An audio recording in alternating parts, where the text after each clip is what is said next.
Bapak Ibu yang dikasihi Tuhan, kembali lagi berjumpa dengan saya di Renungan Pagi. Mari kita bersama-sama menjalani hari yang baik ini, pemberian Tuhan ini, dengan pertama-tama merenungkan kebenaran firman Tuhan. Untuk itu, sebelumnya saya akan mengajak Bapak Ibu untuk menyatukan hati. Kita akan bersatu di dalam doa. Kita berdoa. Bapa kami yang Maha Kasih, kami mengucap syukur atas kebaikan dan kemurahan-Mu dalam kehidupan kami. Meliharaanmu sungguh nyata dalam kehidupan kami tiap-tiap waktu.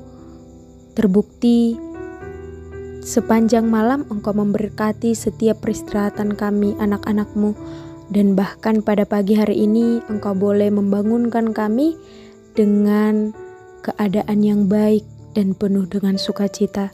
Untuk itu ya Tuhan, kami rindu untuk mendengarkan Engkau terlebih dahulu bersabda di hati kami masing-masing sebelum kami lebih jauh menapaki kehidupan kami sepanjang hari ini.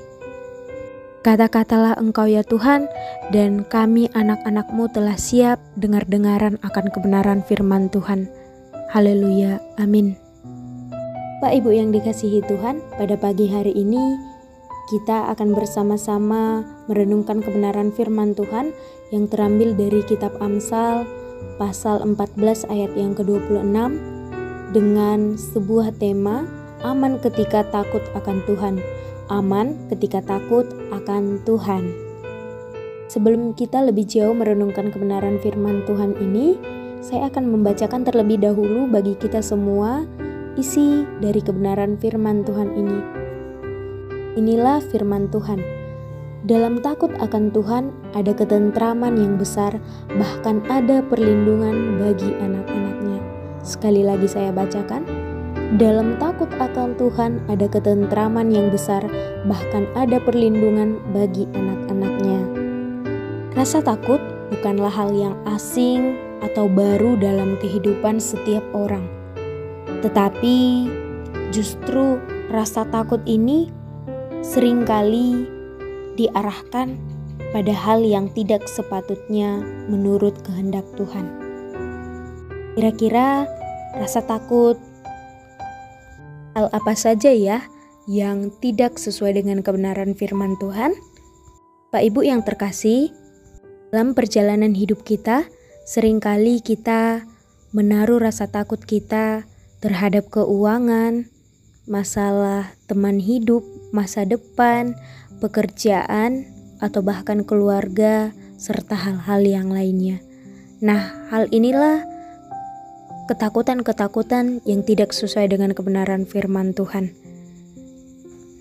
Jadi, kalau berbicara tentang firman Tuhan kembali, rasa takut kita sebenarnya harus kita arahkan kemana?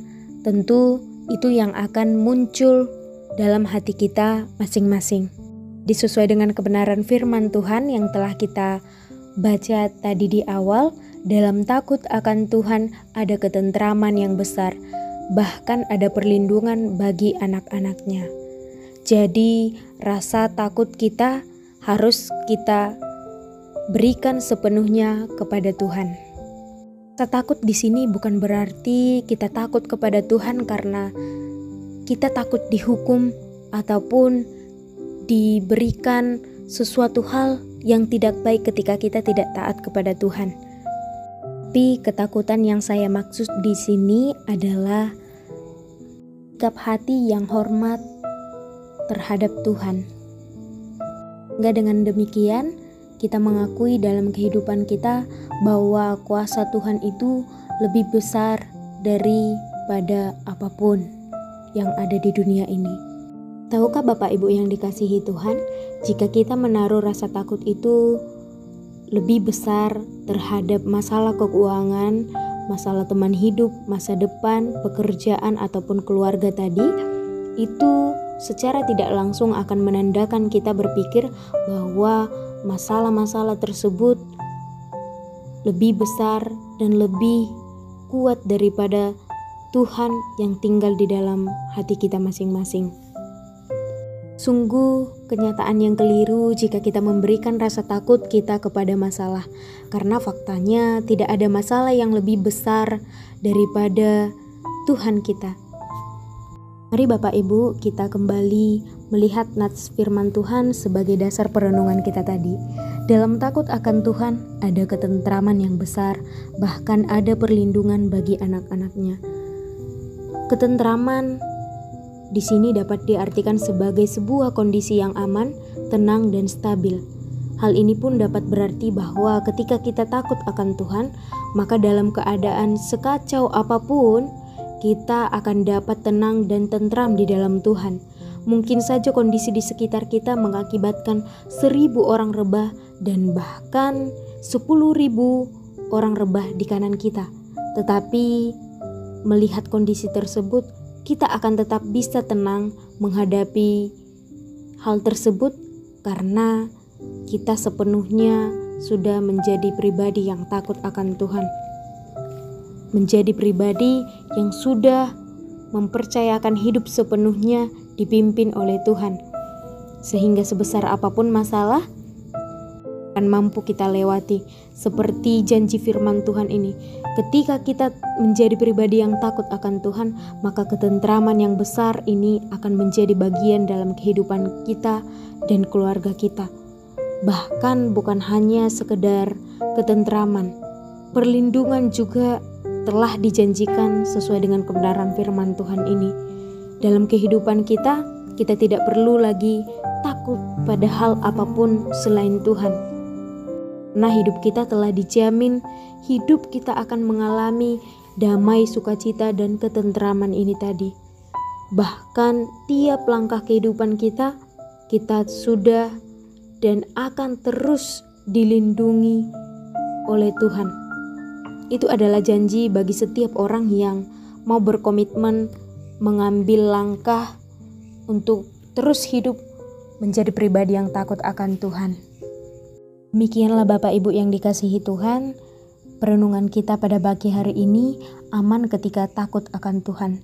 Jadi melalui tema dan firman Tuhan ini, semua kita anak-anak Tuhan akan merasa aman dan tentram ketika kita hanya takut pada Tuhan, bukan kepada masalah-masalah ataupun pergumulan yang Tuhan percayakan untuk kita jalani dalam kehidupan kita masing-masing. Begitu, mari kita kembali menutup perenungan kita dengan bersatu di dalam doa. Kita berdoa. Puji sembah kami ya Tuhan, kami naikkan hanya kepadamu. Engkau luar biasa, boleh berkata-kata di hati kami masing-masing. Melalui kebenaran firman Tuhan ini, kami percaya kami akan semakin dikuatkan tiap-tiap hari. Kami juga akan mengambil komitmen bahwa kami akan terus menjadi pribadi yang takut akan Tuhan. Dan melalui firman Tuhan ini juga kami mungkin yang sudah sempat lupa karena banyaknya pergumulan-pergumulan dan kami lebih takut kepada masalah-masalah yang ada di sekitar kami. Hari ini kami telah diingatkan oleh kebenaran firman Tuhan ini. Sehingga kami memohon pertolongan Roh Kudus untuk boleh memampukan kami menjalankan firman Tuhan ini agar kami menjadi pribadi yang sesuai dengan kehendak-Mu. Terima kasih Tuhan Yesus yang baik, hamba-Mu ini telah selesai berkata-kata, tetapi Roh Kudus Tuhan akan terus berkata-kata tiap-tiap waktu untuk mengajar, menasehati kami agar kami hidup sesuai dengan kemurahan dan kehendak Tuhan. Terima kasih Tuhan Yesus yang baik. Inilah kami anak-anak-Mu. Kami telah berdoa dan mengucap syukur. Amin.